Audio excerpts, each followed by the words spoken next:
Yerp.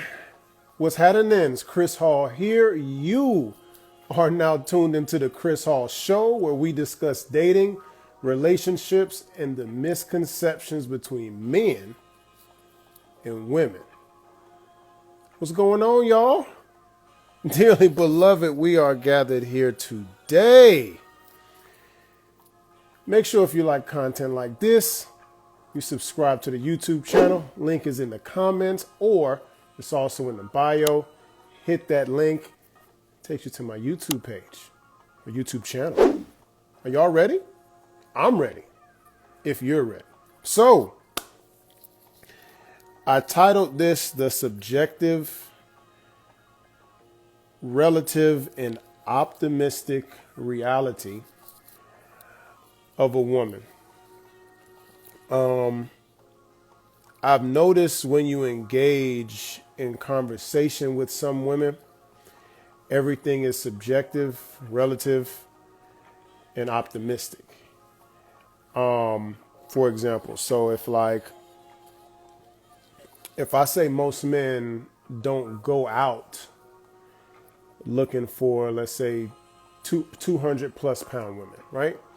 I say men don't go out looking for 200 plus pound women to date for marriage. And a woman's rebuttal would be, not all men. And it's almost as if when you say not all, that changes what I said. Do y'all think that it changes what I said? If I say most and you say not all, right? Does that change that most men aren't going out looking for that? I'm asking you, does it? Does it change the fact, right? If I have 10 sticks and I take away 8 and I say I have 8 sticks and you say you don't have all the sticks, does that change that I have 8 sticks? I had to go all the way to 3rd grade on that one, right? Let me give you that analogy again, right?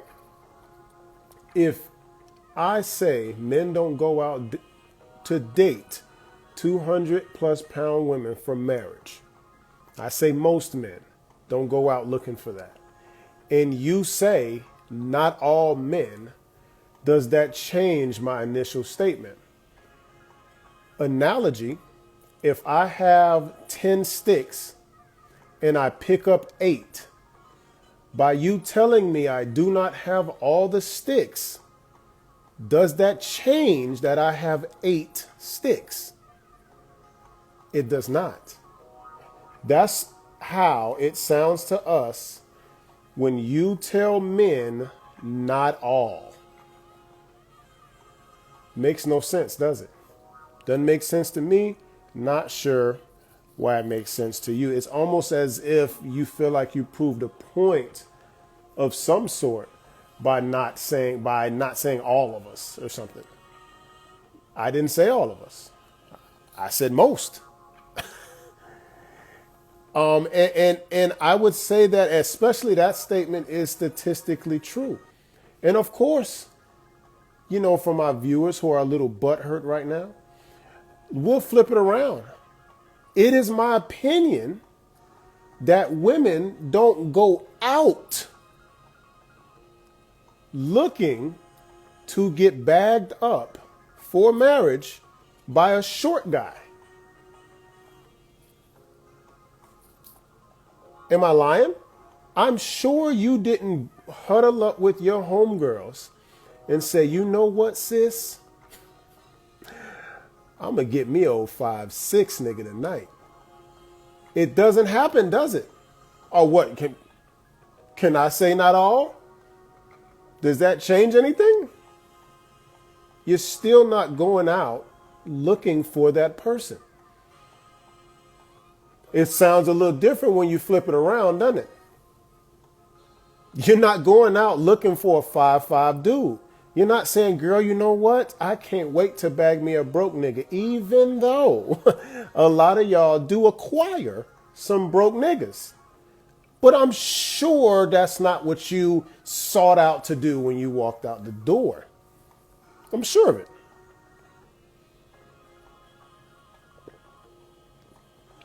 But not all, right? So some of y'all like broke niggas, preferably. Not all.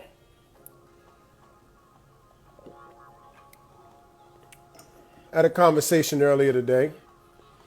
You know, I posted Ashanti earlier, and I think it was yesterday. I can't remember when I posted. And somebody DM'd me and said beauty was relative. When we were not to say she wasn't beautiful, we were just talking, and she said the word or the phrase, beauty is relative. Kind of like the whole beauty is in the eyes of the beholder thing. So that just put something else in my head. Like, damn, women are also relative and subjective as well. Okay. So there's nothing really to hold you down to anything, because everything is everything. I mean, that's the most idiotic way I could put it. Everything is everything. That kind of makes sense, sort of. My question is, why is beauty relative? We all watch TV and see who they put in front of you in movies, primetime TV, and most importantly, beauty pageants, swimsuit models, people in fashion. There has to be some type of standard measurement of judgment, right? Yeah. You don't like judgment, but we all get judged in some way, shape, or form. Maybe silently, right? You prefer the silent judgment. You don't want it all out in the open. You don't want to breathe life into it. Remember, that was a phrase I learned a couple weeks back. It's pretty cool. But yeah, even in beauty pageant, what I've noticed is, and this is actually a pretty good point, women judge other women on the surface level and from inside out, to where most men, for the most part, judge women on just looks, right? Initially. We may give you a total grade, but at least the first, few days, it's just off of how you look. And they do it so if the woman is pretty and they know nothing about her, they can just judge her by her looks, right? Now, if she's not as attractive and she looks a mess, and they know her and they can judge her personality and how beautiful her personality is, and just say she's beautiful all around, right? Fair. And if you're pretty, but they don't like your personality, that's when they can find something to discredit why they think you're pretty. They're either going to say that it's all makeup, it's all fake, it's her lashes, if she wore her natural hair, she wouldn't look like that, implants, whatever, body done, BBL, this, that, and the third. They find something about her that discredits why she's pretty. Ladies, am I wrong about that? When I hear y'all talk, that's what I hear, those different dynamics of judging a woman on how she looks. And you can kind of go either way. Y'all sneaky, ain't you? Very sneaky. Usually when you see women who may not measure up to these universal ideas or standards, especially with their characteristics, they somehow try and make the standard negative. They'll sometimes even use buzzwords about those standards and call them, racist tropes or racist stereotypes, the patriarchy, the European standard, stuff like that. They make it, those are, usually have a negative connotation whenever they're used, right? And it's like that's the words that they kind of throw around to discredit the standard. Like that's not this. is the standard all of a sudden, right? Self-awareness. I was having a conversation yesterday and I said a successful relationship is when one person's weakness is the other person's strength. And the reason that I say that is because what you lack, that other person can pick up on. For example, let's say from a guy's standpoint, he's very masculine, very hard, very strong, right? He would need a woman who's a little bit more demure, a little bit more feminine, which I think all women should be feminine. But that woman is going to be very compassionate, very caring, to where she can now soften him up a bit, right? And if she's so soft, he can also harden her up a little bit, right? Just so she doesn't seem weak in a space where he cannot be there. That's an example of how someone's weakness is the other person's strength. And of course, so on and so forth. There's plenty of different characteristics of people that can be good or bad. You just have to make sure that you have to balance each other. Above all the other things of physical attributes, how the person looks, how they, the sex game, all this other type of stuff, how much money they make. Prior to all of that, the first thing you need to do is get along with that person. And to me, the best thing is self-awareness, to know what are your strengths and what are your weaknesses.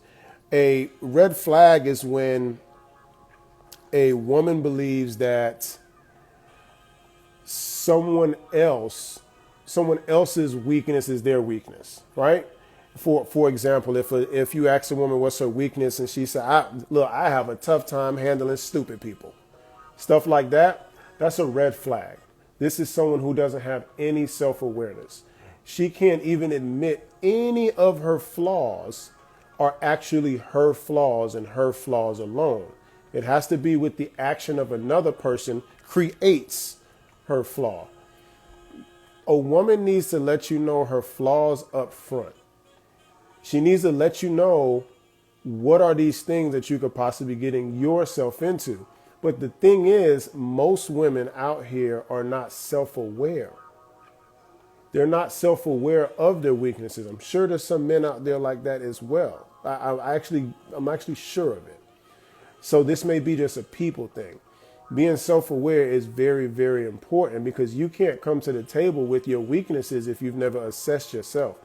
You need to assess yourself. I like to call it an out-of-body assessment, meaning that you are judging yourself. You know how you say, walk in someone else's shoes? You're judging yourself from another person's point of view. I think that is one of the hardest things to do by yourself, but you can do it to where you look at your past outcomes, what other people have said, step outside yourself and just see yourself in action, how you move, how you date, how you save, how you balance your checkbooks, how you interact with other people on a day-to-day basis. Once you just think about all of that stuff and just put yourself in the other person's shoes and how they received you. Because perception and reception is two completely different things, right? Some people don't mean to do a certain thing, but that's just how you received it, right? They didn't try to come across rash or disrespectful, but the way you received it was rash and disrespectful. So that's an example of just knowing yourself, knowing the weaknesses that you have and working on those weaknesses. And it's like I said, it's good to have someone to counterbalance those weaknesses that you have because it's one of their strengths.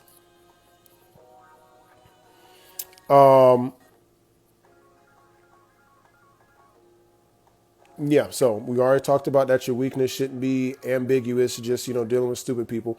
Optimism, right? Optimistic is hopeful and confident about the future. It's good to be optimistic, but then you have blind optimism, which is also hope, right? Sort of, to a certain degree. Blind optimism is hope, and in some cases even faith can be your kryptonite. And when you even talk about faith, the Bible says he without works is dead or something like that, right? So if you're not putting forth the effort with the tools and the know-how, to get something done, then you can have all the faith in the world. I can have all the faith in the world that this lawnmower is going to start. But if I ain't put no gas in that joint, it's not starting. Okay? It's not starting. No matter how much faith and hope that I have in it, ain't starting. So that whole thinking someone will like it and that it can happenism is what I like to call it, will leave you alone and angry. Most of you can't see it yet because a lot of you fill your life with like different things. And I've noticed that even with myself, when you fill yourself with a lot of stuff, like as far as, work, school, kids, pets, hanging out with family members, of course, work.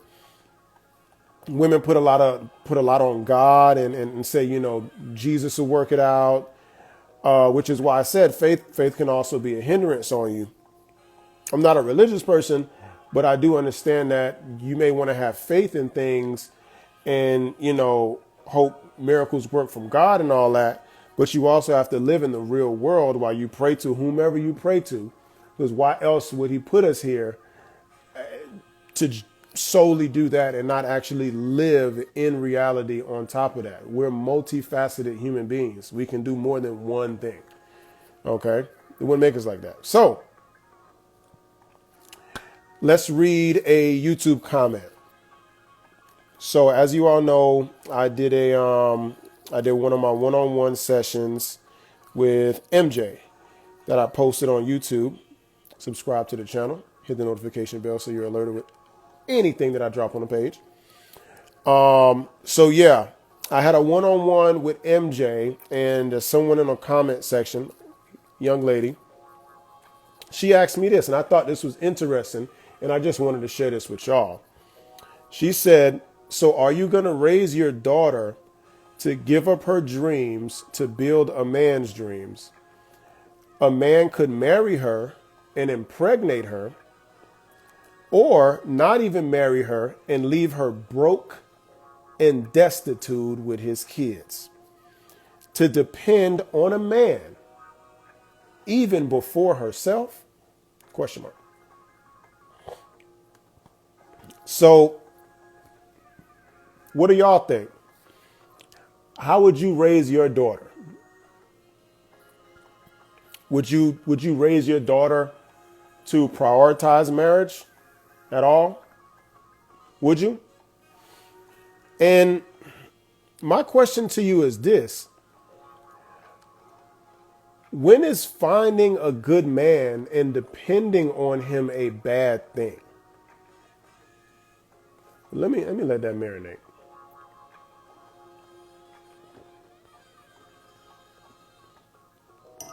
When did finding a good man and depending on him become a bad thing? You ever ask yourself that? At what point did that become a bad thing? Right? And I wanted to bring up that particular comment juxtaposed to the topic today, because you can see how women possess a power to be both overly optimistic and overly pessimistic at the same damn time. It is a power that we can only marvel at. That's a bar right there. I'm gonna let that marinate too. I got bars. Because they can make, then they can do this for whatever they choose to, because if they ever stopped in between being overly optimistic or over pessimistic, they might fall somewhere in the reason of in the middle of logic. Because if you're way over here and way over there all the time, if you brought yourself more to the middle, you'd have a little bit more better discernment between being optimistic or pessimistic so much. You would be right in the middle and see things for how they are. And here's an example of how women can be overly pessimistic. Fellas, I'm sure all of y'all have heard this this crap before. If a chick you're dating or your girl or whoever says, "Oh, babe, I can't make it today. Can we reschedule?"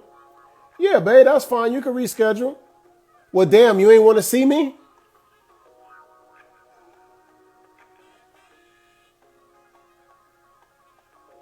We've all had that. We have all had, and trust me, there's plenty more. I can make an hour long YouTube 9-part series about the irritating questions that a woman may ask and then be pessimistic right after, no matter how you answered it. Right? Because if you'd have answered it the other way, "No, babe, we got plans, come on over," she has room to say, "Well, damn, you can't be reasonable. Like I had something going on." Da, da, da. She can go either way. Either way. No, that's not tongue in cheek. That's for real. Yeah, she Midnight says ideally if she finds a good man, she shouldn't have those problems. There you go. Right on the money. When did finding a good man and depending on him become a bad thing?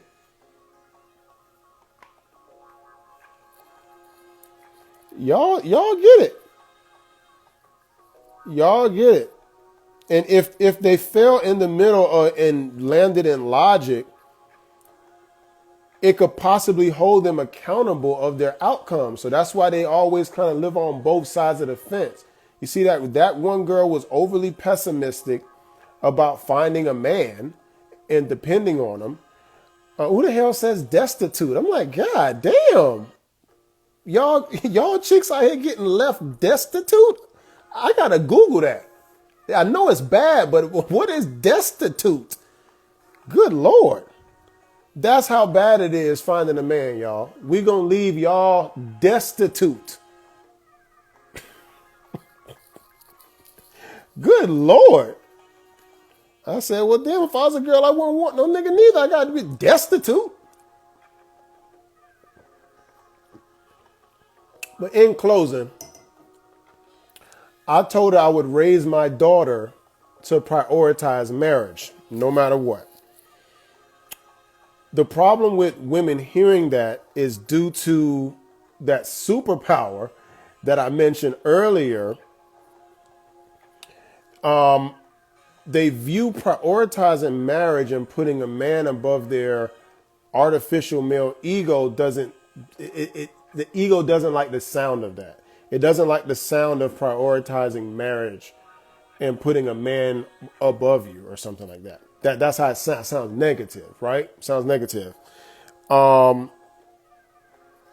As if being behind a good man will be the downfall of you. That goes back to my question, like when did finding a good man and depending on him become a negative statement?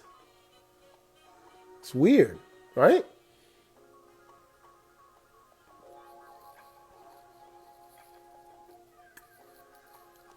It's almost to the point that y'all would rather, it's more acceptable to have babies with an S with multiple men. That's more acceptable than finding a man and depending on him. Y'all got to actually think about that. Step outside of yourself, even if you have kids. I have kids or a kid. And I understand this.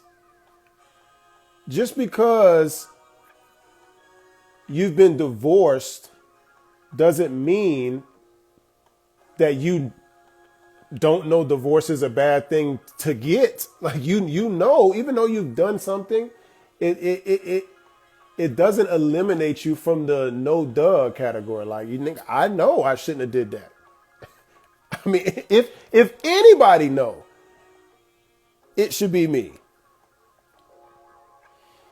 And I just thought about that, man. That's crazy. That's more acceptable than finding a good man and depending on him.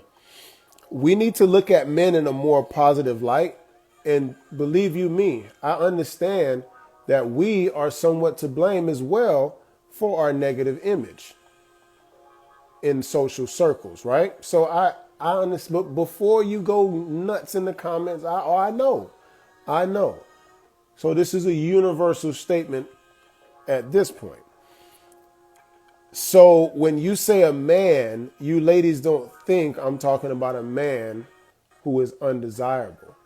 Because every time I say a man, I can't always, partner it up with good. I would just figure that you would assume I'm talking about a good man. But it doesn't seem that way because the comments that I get are so negative. They're so negative towards men. But you could say my comments are negative towards women. Is it? Is it negative or is it true? You tell me. But, as always, stay thirsty, my friends. I am Chris Hall. You have been tuned into the Chris Hall Show. If you like content like this, make sure you subscribe to the YouTube channel, hit the notification bell so you are alerted anytime I drop some new content.